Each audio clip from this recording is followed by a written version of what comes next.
Semana que acaba, semana que começa. A semana que terminou foi uma semana bastante mais tranquila a nível da agenda económica, bastante mais do que as semanas anteriores, com um elevado número de discursos por parte de responsáveis dos bancos centrais, principalmente o Banco Central Europeu e a Reserva Federal, e onde os mercados também estiveram bem atentos ao que se vai passando no Médio Oriente. A situação no Médio Oriente, nomeadamente na faixa de Gaza, com a recusa, digamos, da aceitação do cessar-fogo proposto pelo Hamas a Israel foi, como aliás de alguma forma previsivelmente recusado. Isto levou uma vez mais a um escalar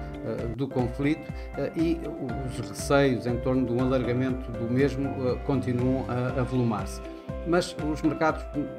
ligaram pouco, digamos, os mercados financeiros ligaram pouco a essa situação e bastante mais aos muitos discursos que foram sucedendo durante a semana por parte tanto de responsáveis do Banco Central Europeu como responsáveis da Reserva Federal, mas ainda com outros como alguns responsáveis do Banco de Inglaterra, nomeadamente o seu governador Andrew Bailey, e no Banco do Japão, caso do Ueda, também a referir alguns novos pontos no mercado. No meio disto, de destacar, digamos que por parte da Reserva Federal há uma unanimidade bastante elevada para continuarem a empurrar qualquer corte de taxas de juros para lá de março. Já no Banco Central Europeu pareceu-me a mim, pelo menos, haver alguma divergência de opiniões sobre para quando o primeiro corte de taxas de juros, se bem que grande parte deles continua, aliás, como todos eles, continuam a apontar para o verão, ou um pouco mais tarde ainda do que isso, sendo que alguns mesmo referem a possibilidade de nem sequer haver ainda qualquer corte de taxa de juros este ano, embora isso me pareça uma opção afastada pelo núcleo duro, digamos, do Banco Central Europeu. No Japão, há alguma surpresa. Tanto o vice-governador como o governador do Banco do Japão vieram ao mercado e tiveram, digamos, disseram que provavelmente até poderiam sair da política de taxa de juros negativa, mas que isso não implicaria que deixassem a política facilitista de forma a apoiar a economia, e isto acabou por ser de alguma forma surpreendente, dando aqui algum suporte aos mercados acionistas e algum peso ao iene, por assim dizer. Nos bancos centrais tivemos o Banco Central Australiano, onde manteve, como era mais do que esperado, a sua taxa de juros nos 4,35%. Também tivemos o Banco do México, que acabou por manter a sua taxa de juros e não a cortar, como havia algumas projeções nesse sentido, a ficar nos 11,25%. A nível de dados económicos, de facto, as atenções tiveram essencialmente nos Estados Unidos, no índice de serviços do ISM, que recuperou dos níveis do mês passado, de dezembro, aliás, este número foi o número de janeiro, e principalmente com a componente de emprego dentro deste ISM de serviços, que recuperou daquele mínimo que tinha atingido em dezembro, voltando para um nível de expansão, isto colocando mais longe, digamos, ou pelo menos empurrando o tal corte de taxas de juros, do corte de taxas de juros por parte da Fed, um pouco para além de março. Também continuamos a ter os resultados empresariais que continuam a surpreender de uma forma geral pela positiva, dando aqui assim algum suporte aos mercados acionistas, que teve mais uma semana em alta de uma forma geral, com muito poucas exceções. Como vemos por aqui, o índice Nikkei voltou a negociar em alta, ganhou esta semana mais de 2%, atingiu um novo máximo dos últimos mais de 30 anos, cerca de 34 anos. O S&P 500 continua a fazer novos máximos, a renovar máximos históricos. Esta semana terminou mesmo acima pela primeira vez dos 5.000 pontos e ganhou 1,37% esta semana. O Eurostock também tem vindo a fazer novos máximos históricos e ganhou esta semana cerca de 1,3%. Em contraciclo está o nosso índice PSI 20, que esta semana caiu um pouco mais de 2%, pressionado pelas perdas da EDP, que terminou a semana a perder quase 7%, enquanto a empresa que mais ganhou foi o dos CTT a ganhar um pouco menos de 1%. O mercado cambial teve, digamos, uma fraca volatilidade durante esta semana, com os mercados a continuarem bem em modo de risco. Viu-se principalmente as moedas que normalmente são tidas como de refúgio a perder um pouco, o caso do franco suíço, o caso do iene japonês. O dólar também recuou ligeiramente, terminou praticamente pouco alterado, esse não teve um comportamento, como digo, com volatilidade praticamente nula e manteve-se aos mesmos níveis. E já em ganhos, as divisas que normalmente ganham em situações de mercado mais calmo, mercado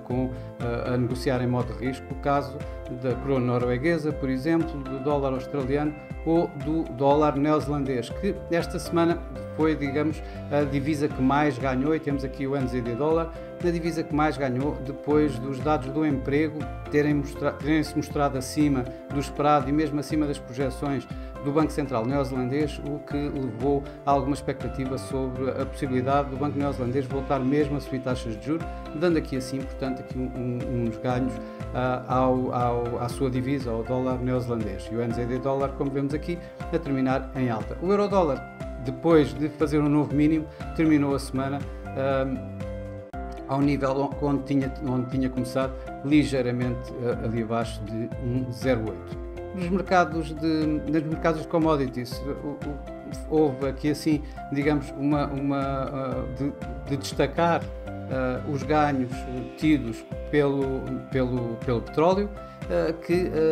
depois das perdas da semana passada de cerca de 7%, esta semana acabou por recuperar aqui para os 6%. Alguma preocupação de alguma forma que o escalar do conflito no Médio Oriente possa levar a uma disrupção da oferta, acaba por dar aqui assim algum suporte aos preços do petróleo. Isto também quando os mercados veem uma procura que poderá eventualmente aumentar, com bons dados económicos nos Estados Unidos e com a procura, inclusive psicológica, nem que mais não seja, pelo começo do ano novo lunar chinês, que começou este fim de semana,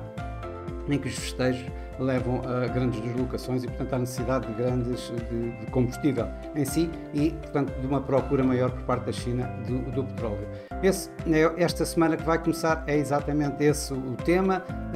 é o ano do dragão, o ano novo lunar da China, que começou e que vai manter os mercados chineses afastados durante esta semana, em feriado. Grande parte dos mercados asiáticos também estão a trabalhar, não vão estar abertos a semana toda. Os mercados também vão olhar para o que vai acontecendo no Médio Oriente e com uma agenda económica desta vez um pouco mais bem preenchida do que a semana passada. No mercado, no ano do dragão, com os festejos, acaba por dar aqui sim também algumas expectativas ao mercado sobre a possibilidade da China recuperar um pouco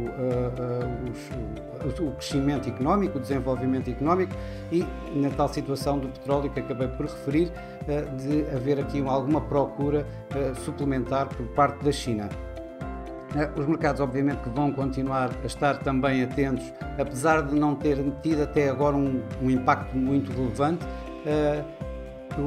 Os desenvolvimentos em torno de Rafah e a nova frente, digamos, aberta por Israel, de ataque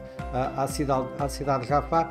poderá levar aqui assim, uma vez mais, a receios de um alargamento do próprio conflito, com os países árabes a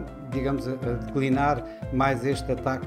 israelita, e o mercado vai estar seguramente atento ao que se vai passar aqui em torno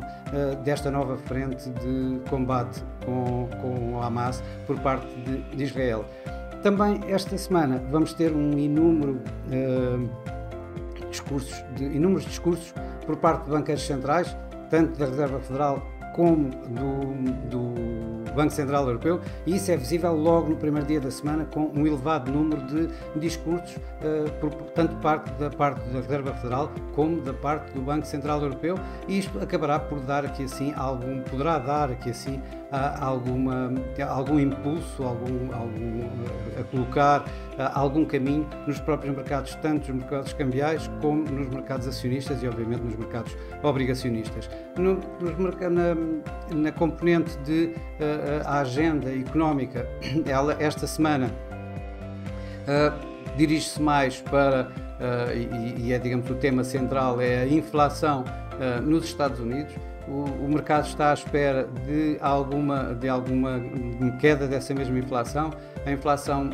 total deverá cair dos 3,4% para os 3%, pelo menos essas são as estimativas, com um crescimento de preços mensais na ordem dos 0,2%, com a inflação subjacente no mês de 0,3% e no ano a cair dos 3,9% para os 3,8%. Também bastante atento vai estar o mercado ao que se vai passar com a agenda económica no Reino Unido, que vai estar bastante bem preenchida, onde vamos ter dados da inflação, do PIB e do mercado de trabalho. Obviamente que a época de resultados também ainda não terminou, vamos ter mais resultados esta semana. Em princípio, vamos esperar que vão na linha da grande maioria dos resultados que têm estado a sair até agora, ou seja, acima do esperado, e que têm de alguma forma dado aqui suporte a este modo de risco que os mercados continuam a trabalhar. Bom, para esta semana é tudo. Desejo a todos uma boa semana, bons negócios, e para a semana cá estarei com mais uma Semana que Acaba, Semana que Começa. Até lá!